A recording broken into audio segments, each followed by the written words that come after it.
let's get over to the correct screen.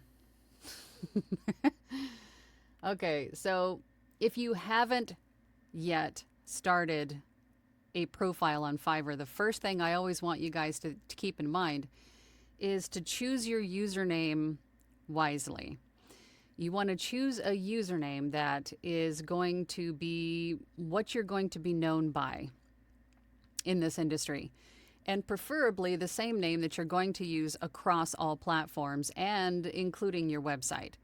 Because there have been many times when clients wanted to work off of platform, and you cannot discuss that on Fiverr at all. You take the risk of getting yourself blocked and or banned from Fiverr.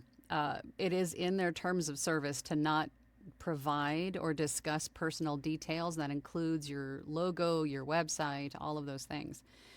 So if a client were to take it upon themselves to Google you and using your username and find your website, that happens, right? Not only that, but if excuse me, if something happens to one of these platforms that you're sourcing business from, goes under, disappears, get hacked, whatever it is, that username that your clients are using is along the same lines, is the same way that they can find you if something were to happen to that platform. So choose your username wisely. That is the only thing that you cannot change on Fiverr is your username. So choose that wisely. Okay, so once you're past choosing your username, you've signed up for a profile on Fiverr, you can, unlike some platforms, you can have a duplicitous profile on Fiverr, meaning you can be a buyer and a seller. You can do both with one profile, unlike like ACX where you have to sign up as either a narrator or an author. Fiverr, you can have one profile for both. You can sell and buy with just the one profile. So once you have the profile set up and you've filled out your bio and things, and if you have questions about that, please ask. But you have your profile and you're going, okay, now I'm at the point where I'm going to create my first gig. How do I go about it? Let me take this banner off so it's not blocking. So you're going to go in as a buyer, which is where I'm at right now. And you can tell because over here it'll say switch to selling. So that'll switch you to your seller profile. But for now, you want to go in as a buyer. And to do that, you just click your little profile face and it says, switch to buying. And then you're going to come over to the search bar. And depending on what you're going to sell in your gig, you want to start typing in some keywords. But go about it as if you were a buyer. Meaning, what are the words that your buyer is going to be using? So for us as voiceover artists, I'm going to say,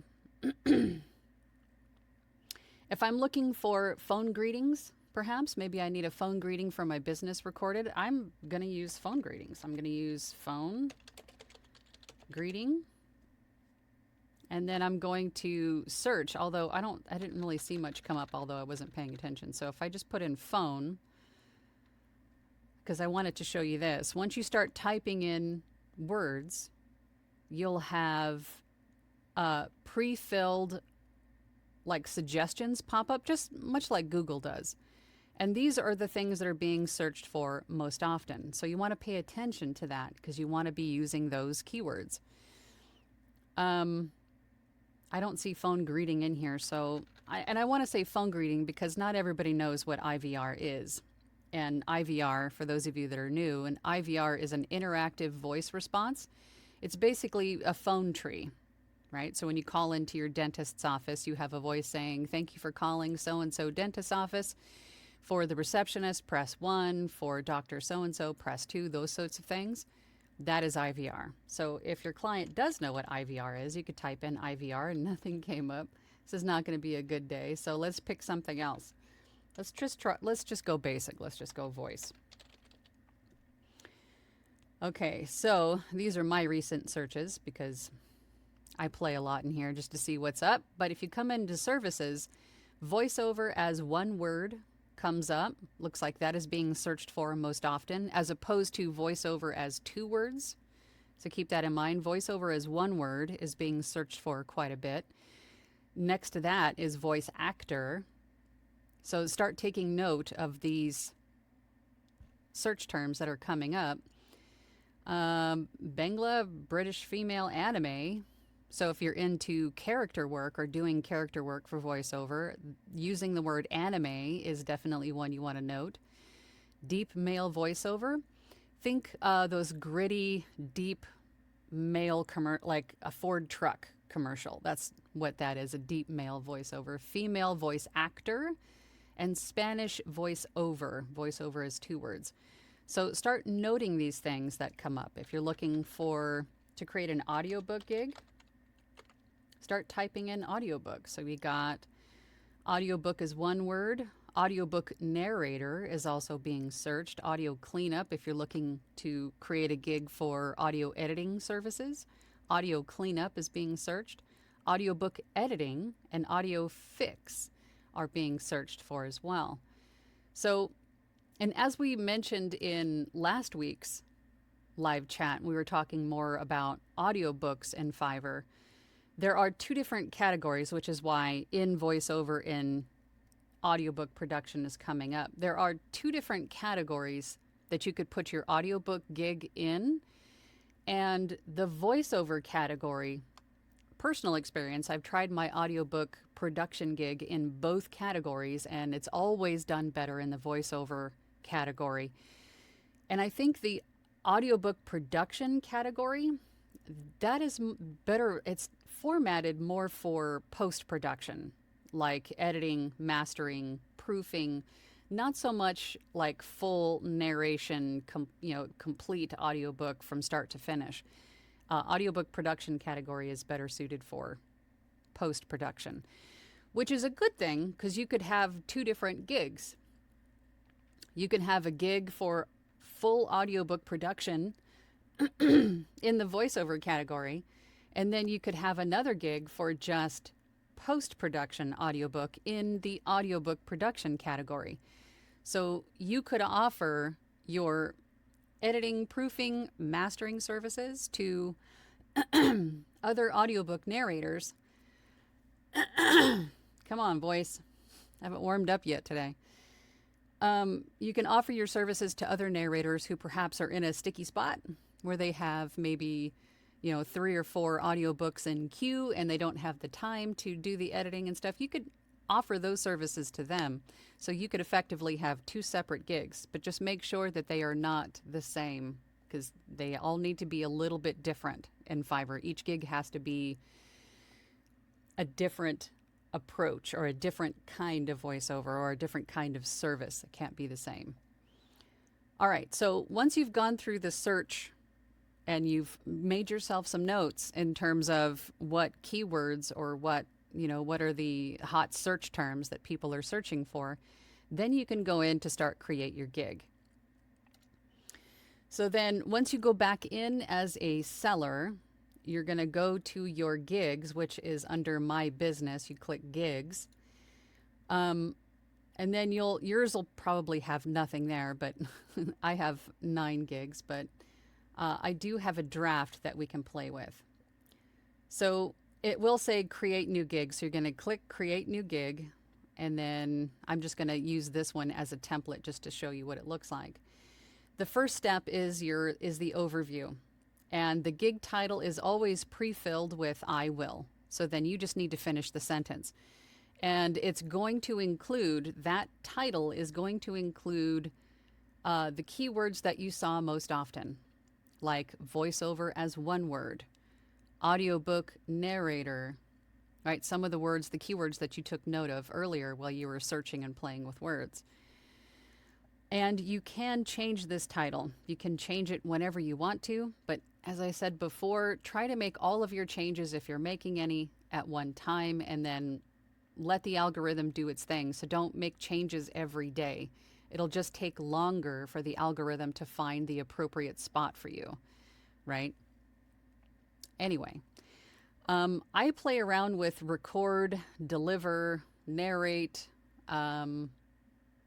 voiceover, I will voice over your XYZ kind of project.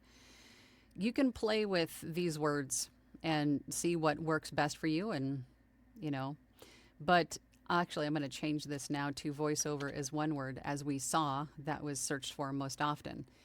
So once you have your title in there, then you want to select your categories, music and audio, the voiceover category, and it will suggest some for you depending on what your title is. But I would just say voiceover is probably fine for a voiceover, like a general voiceover gig. And then go through all of the metadata here, the language that you speak. You can you can select 2 different languages. So if you're bilingual, definitely utilize that. Select your gender. The purpose of this gig, you can change these to whatever you want them to be, whenever you want them to be. Just pick 3, right? Don't leave those choices undone. Always pick 3. For this one, I chose video narration, YouTube, and TikTok. Again, you can change these up any way you want to. Age range, I just stick with adult, even though I could easily go into the middle-aged category. I just stick with adult because it's a broader range, right? But again, you can change it to middle-aged, youth, adult, whatever you see fit. Tone, again, choose 5 of these. It doesn't matter whichever you think is most closely related to this particular type of gig, and just choose 5. And then we get into keywords. So what you want to pay attention to in these positive keywords box is to not use the same keywords that you used in your title. You want to use different keywords. Because when a buyer goes into Fiverr and they go into that same search bar to search for a freelancer for something, just as we did before, the first thing that your gig is going to be weighted against in that buyer's search is your title keywords, the keywords in your title. And then to further refine the search, it's then going to revert to your positive keywords to make sure that they're showing the buyer the gig that they're looking for. So you don't want to use the same keywords, otherwise you're just wasting a keyword, basically. So use different keywords in your tag box than in your title. So since we changed the term or the keyword in my title to voiceover as one word, I'm going to get rid of this one and put in voiceover as 2 words. Because I don't want to double dip. I don't want to waste a keyword, right? And again, you can change these to whatever you want to. This one is just, I'm beta testing with this one. I just want to see what keywords work best. And then once you have them in there, if you want to prevent people from finding your gig by, maybe you could put in here, for example, AI. If someone's looking for an AI voice, they will not be shown your gig. But I just leave that word blank, and I think that's only available for the Seller Plus program anyway. But just in case you join and you see that, that's what that is. All right, so the next thing we're going to do is save and continue. Always save and continue because it does not autosave. So you need to manually save it every time you go in there. All right. One of the questions I get a lot is about this, just to go back a step, this basic offer box is what is going to be shown on the face of your gig to people. So you want it to be an intriguing value, right? You want it to be an intriguing deal. You want it to be a great entry point price, so on and so forth. And then I also, I think we skipped a step. When you're searching keywords in the beginning, as we did in the search bar, you could even see what gigs come up on page 1, like for voiceover. Enter it, hit enter when you type in voiceover and just look at the gigs that come up on page 1 and start to look at how their pricing structures are looking. And then also pay close attention to the new sellers, right? Because if you're just getting started, that you're a new seller now. So you want to sort of be on the same page as the other new sellers and see how they're structuring their pricing, right? What their basic offer pricing is. In my 8 years on Fiverr, I have always seen better results by using 100 words as the basic offer.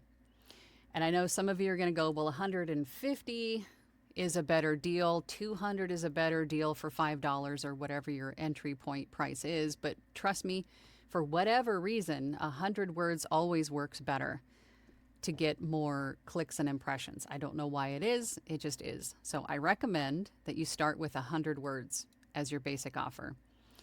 For revisions, you can offer unlimited if you want to, none, 5, 3.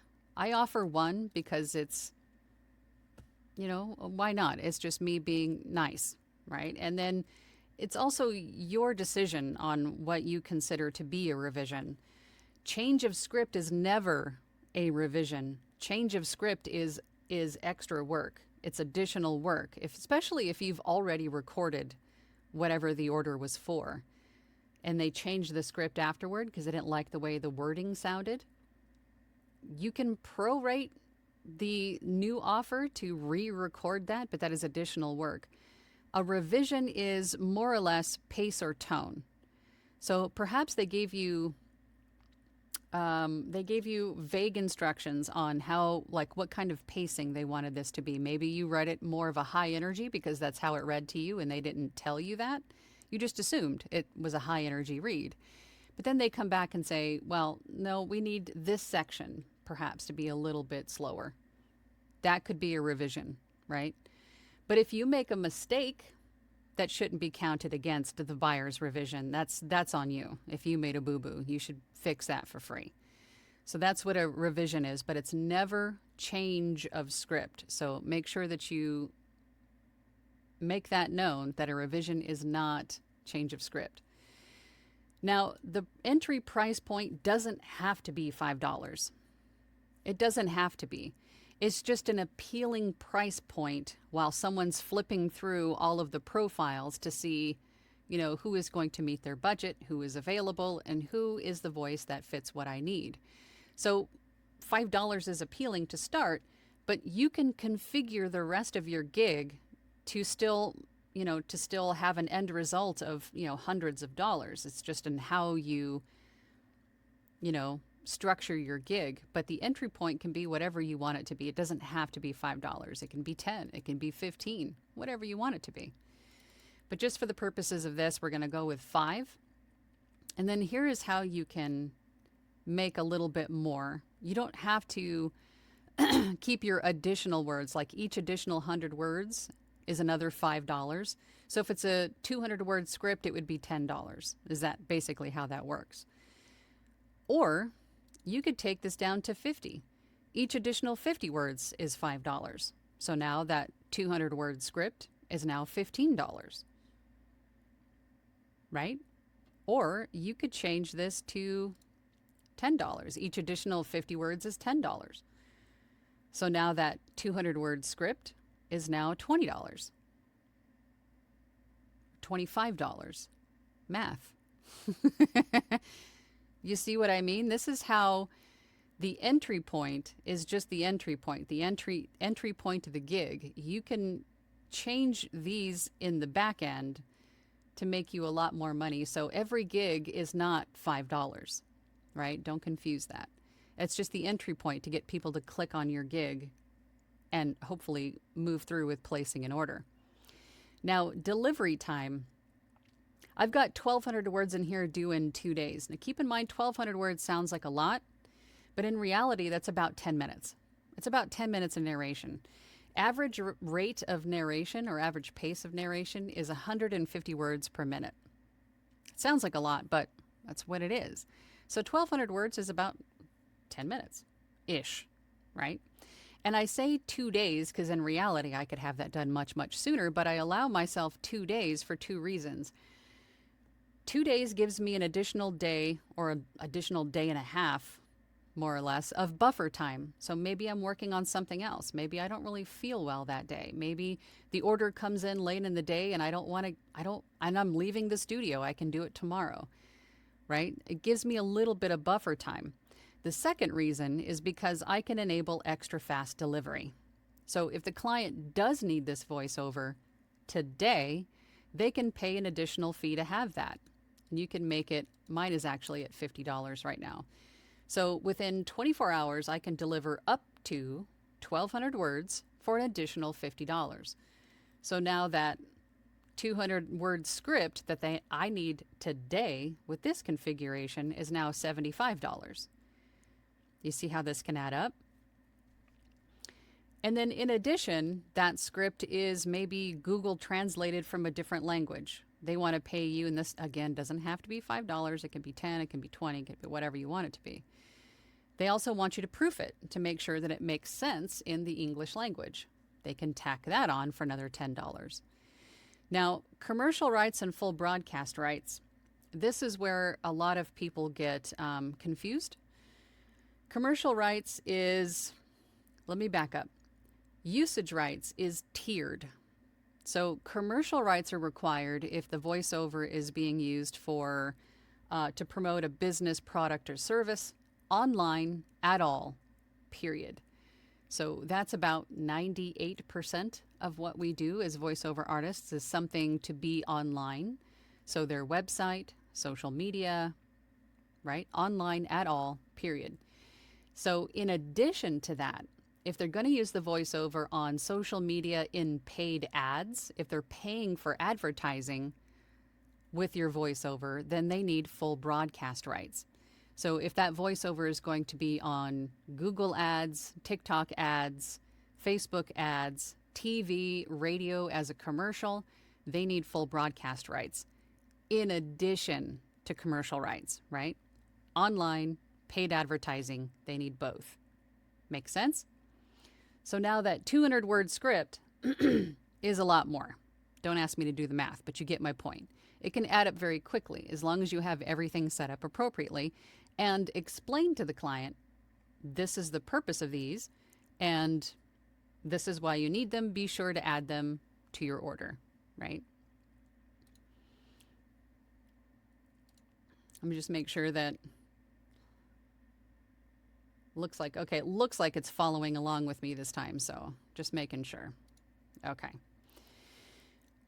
This one here for wave format, don't charge extra for wave. I mean, we record, edit, process, and wave. You shouldn't be charging extra for that. This was in here from 10 years ago. It should probably go away. Don't charge extra for wave. That's just underhanded. Timed audio sync is when you are syncing a voiceover to a video or into specific time slots. Sometimes clients will give you a voiceover script that's got, between second 000 to 2 seconds, I need this bit of information in it. So then you need to kind of move your voiceover around so it fits within those time slots. That's timed audio sync. You can go even further and offer a extra down here for video sync to actually sync your voiceover to video. But if you don't know how to do that, don't worry about it. It's not a necessary thing. But when you learn that skill, you can offer that as well for an additional fee and time to delivery, of course. Split files is, for instance, if it's a phone greeting script and they have 5 different prompts that need to be in separate files, you can charge, it's basically $1 a file. You can split, the script into 5 different files for $5. If the client wants to purchase additional revisions in addition to the one that you already offer them for free or however many you offer them, they can pay for them. They can purchase them up front. I find that most of the time, no revisions are needed. So it's just an extra $20 for you, but it's there. If the client feels a little bit better about moving forward with you, it gives them a little extra peace of mind to know that it's there if they need it. Background music, I offer background music with, most of the time I see background music added with IVR, like phone greetings, like an on-hold greeting, or with meditations, right? But not so much with commercial or just general voiceover. But if you have that skill and ability, then add that on as an additional service. Commercial rights 1 year and broadcast rights 1 year. These are relatively new. These were added on within the last year. You can choose these two in addition to these two. These two are more or less, if you do choose both, these are more or less in perpetuity. So these prices need to be higher. So they can use your voiceover wherever, whenever, for however long, is basically how that comes across if you're offering both. And then these two would be a smaller amount for just the use of 1 year as opposed to in perpetuity, if that makes sense. Live direction is another thing that you can offer clients if they want to live direct you via Zoom. And if they want to do that, it has to be part of the order. Otherwise, it's a no-no, right? You can't meet with people via video unless it's part of an active order.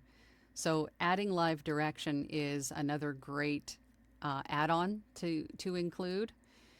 But if you do include live direction, make sure that the price is at least $50, if not $100, right? And you could specify that $50 is for each 30 minutes or something like that, if you wanted to. But give yourself an extra couple of days for live direction, because there's going to be a little bit of time to come to a agreement between the two parties, you and the buyer, to decide on a date and time to meet, right? And that might take a little bit of time. Maybe there's several people involved on the buyer side that they need to all put their heads together and decide on a date. So that's going to take extra time. So make sure you allow yourself an extra couple days for that. I can spend a whole hour going through each and every part of your Fiverr gig, but these are the major questions that I get regarding the Fiverr gigs. Let's go over to the comments and then I can show you guys specific things if you have specific questions. So let's do that. I'm going to go back to my big face and then we're going to go to the comments and see what questions you have. Hopefully I've demystified a little bit of stuff for you. That was my main intention for today.